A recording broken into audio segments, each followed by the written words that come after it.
ನಮಸ್ಕಾರ. ಹೋಮ್ಗೆ ಸ್ವಾಗತ. ಚಳಿ ಚಳಿ ಸಂಜೆಗೆ ಗರಿಗರಿಯಾದ ಖಾರವಾದ ಕೋಡುಬಳೆಯ ರೆಸಿಪಿ ಜೊತೆಗೆ ನಾನಿವತ್ತು ಬಂದಿದ್ದೀನಿ. ಮೊದಲಿಗೆ ಒಂದು ಮಿಕ್ಸಿ ಜಾರಿಗೆ ಸ್ವಲ್ಪ ಬ್ಯಾಡಗಿ ಮೆಣಸಿನ್ಕಾಯಿ, ಒಂದು ಬಟ್ಟಲು ಹುರುಗಡಲೆ, ಸ್ವಲ್ಪ ಇಂಗು ಮತ್ತು ಒಂದು ಅರ್ಧ ಬಟ್ಟಲು ಕೊಬ್ಬರಿಯನ್ನು ಹಾಕಿ ನುಣ್ಣಗೆ ಪೌಡರ್ ಮಾಡ್ಕೊಳ್ಳಿ.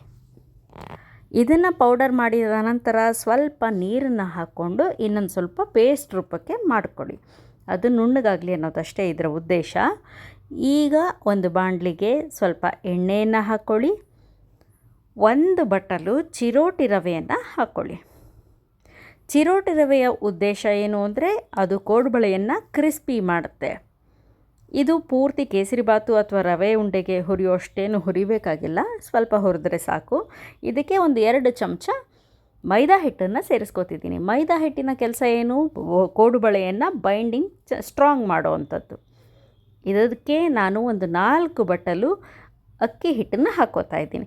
ಅಕ್ಕಿ ಹಿಟ್ಟು ಅಂಗಡಿಯಿಂದ ತಂದಿರುವಂಥ ರೆಡಿಮೇಡ್ ಹಿಟ್ಟಾದರೂ ಆಗುತ್ತೆ, ಅಥವಾ ಮನೆಯಲ್ಲಿ ಅಕ್ಕಿಯನ್ನು 1-2 ಗಂಟೆಗಳ ಕಾಲ ನೀರಿನಲ್ಲಿ ಸೋಕ್ ಮಾಡಿ ಅದನ್ನು ನೆರಳಲ್ಲಿ ಶುಭ್ರವಾದ ಬಟ್ಟೆ ಮೇಲೆ ಡ್ರೈ ಮಾಡಿ ಅದನ್ನು ಮಿಕ್ಸಿ ಮಾಡಿ ಚೆನ್ನಾಗಿ ಒಂದ್ರಿಯಾಡಿ, ಅಂದರೆ ತರತೇರಿ ಪಾರ್ಟಿಕಲ್ಸನ್ನೆಲ್ಲ ತೆಗೆದು ಹಿಟ್ಟನ್ನು ಮಾತ್ರ ಒಂದು ಕಡೆ ಶೇಖರಣೆ ಮಾಡಿ ಇಟ್ಕೊಂಡಿರುವಂಥ ಹಿಟ್ಟು ಕೂಡ ಕೋಡುಬಳೆಯ ರುಚಿಯನ್ನು ಹೆಚ್ಚುತ್ತೆ. ನಾನೀಗ ಅಂಗಡಿಯಿಂದ ತಂದಿರುವಂಥ ಅಕ್ಕಿ ಹಿಟ್ಟನ್ನೇ ಬಳಸ್ತಾ ಇದ್ದೀನಿ. ಇದು ಕೂಡ ನನಗೇನು ಅಂಥ ಡಿಫ್ರೆನ್ಸನ್ನು ಮಾಡಿಲ್ಲ, ಬಟ್ ಬೇರೆ ರೆಸಿಪಿಗಳಲ್ಲಿ ನಾನು ಆ ಹಿಟ್ಟನ್ನು ಕೂಡ ಬಳಸಿರುವಂಥದ್ದು ಇದೆ. ಇದನ್ನು ಚೆನ್ನಾಗಿ ಹದವಾಗಿ ಹುರ್ಕೊಂಡ ನಂತರ ಒಂದು ಬೇಸನ್ನಿಗೆ ನಾನು ಇದನ್ನು ಶಿಫ್ಟ್ ಮಾಡ್ತಾ ಇದ್ದೀನಿ. ಇದ್ರ ಬಿಸಿ ಇರೋದ್ರಿಂದ ಸ್ವಲ್ಪ ಆರಲಿ ಅನ್ನೋದಕ್ಕಾಗಿ ಅಗಲವಾದ ಪಾತ್ರೆಗೆ ಶಿಫ್ಟ್ ಮಾಡ್ತಾ ಇದ್ದೀನಿ. ಸ್ವಲ್ಪ ಉಪ್ಪನ್ನು ಹಾಕ್ಕೊಂಡೆ ಸ್ವಲ್ಪ ಇದನ್ನು ಸ್ಪ್ರೆಡ್ ಮಾಡ್ತಾ ಇದ್ದೀನಿ. ಈಗ ಇದಕ್ಕೆ ರುಬ್ಬಿಟ್ಕೊಂಡಂಥ ಮಸಾಲೆಯನ್ನು ಹಾಕ್ತಾಯಿದ್ದೀನಿ. ಈ ಮಸಾಲೆಯೇ ಕೋಡುಬಳೆಯ ರುಚಿಯನ್ನು ಹೆಚ್ಚು ಮಾಡೋದು. ಕೊಬ್ಬರಿ, ಒಣಮೆಣಸಿನ್ಕಾಯಿ ಎಲ್ಲವನ್ನು ಹಾಕಿರುವಂಥ ಈ ಮಸಾಲೆಯ ರುಚಿಯೇ ಕೋಡುಬಳೆಯ ಮುಖ್ಯವಾದ ಅಂಶ. ಈಗ ಇದಕ್ಕೆ ಹೆಚ್ಚಿಟ್ಕೊಂಡಂಥ ಕರಿಬೇವನ್ನು ಹಾಕ್ತಾಯಿದ್ದೀನಿ. ಚೆನ್ನಾಗಿ ಇದನ್ನು ಹೊಂದಿಸ್ತಾ ಇದ್ದೀನಿ. ಹೊಂದಿಸೋದು ಅಂತೀವಿ, ನಾದೋದು ಅಂತೀವಿ, ಸಾಟಿ ಹಿಡಿಯೋದು ಅಂತೀವಿ.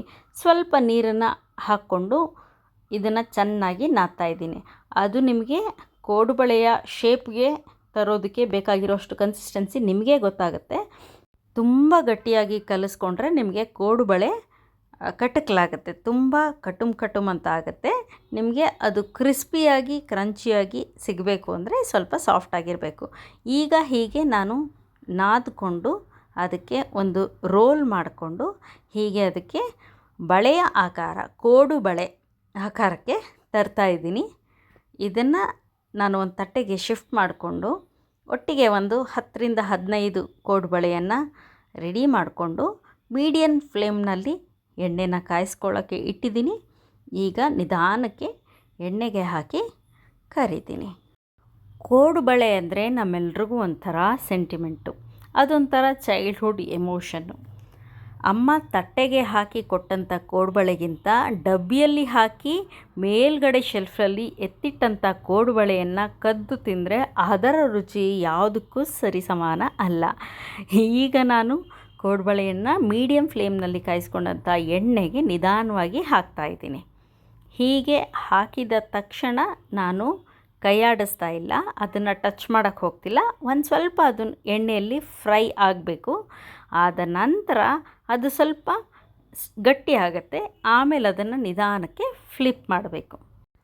ಇದೇ ಹಿಟ್ಟಿನಲ್ಲಿ ಗೋಲಿ ಗಾತ್ರದ ಉಂಡೆಗಳನ್ನು ಮಾಡಿ ಕರಿಯೋದು ಕೂಡ ಇದೆ. ಅದನ್ನು ಬಹುಶಃ ಉಪ್ಪು ಖಾರ ಸರಿ ಇದೆಯಾ, ಹಿಟ್ಟು ಹದವಾಗಿ ಹೊಂದ್ಕೊಂಡಿದೆಯಾ ಅಂತ ಟೆಸ್ಟ್ ಮಾಡೋಕ್ಕೆ ಮಾಡ್ತಿದ್ರು ಅನಿಸುತ್ತೆ. ಮಕ್ಕಳಿಗೆ ಕೊಡೋದಕ್ಕೆ ಕೂಡ ಅನುಕೂಲ ಅಂತ ಮಾಡ್ತಿದ್ರು ಅನಿಸುತ್ತೆ. ಆದರೆ ಅದನ್ನು ಕೂಡ ಒಂದು ಪದಾರ್ಥ ಅಂತ ಹೇಳಿ ತಟ್ಟೆಗಳಲ್ಲಿ ಅಲಂಕಾರ ಮಾಡ್ತಿದ್ರು. ನಾನು ಕೂಡ ಅದನ್ನು ಮಾಡಿದ್ದೀನಿ. ಈಗ ಗರಿಗರಿಯಾದ ರುಚಿಯಾದ ಕೋಡುಬಳೆ ತಿನ್ನೋದಕ್ಕೆ ಸಿದ್ಧವಾಗಿದೆ. ಸರಿಯಾದ ಪ್ರಮಾಣದ ರೆಸಿಪಿಯನ್ನು ಕೂಡ ಶೇರ್ ಮಾಡ್ಕೊಂಡಿದ್ದೀನಿ. ನೀವು ಟ್ರೈ ಮಾಡಿ. ಬಾಯ್ ಬಾಯ್.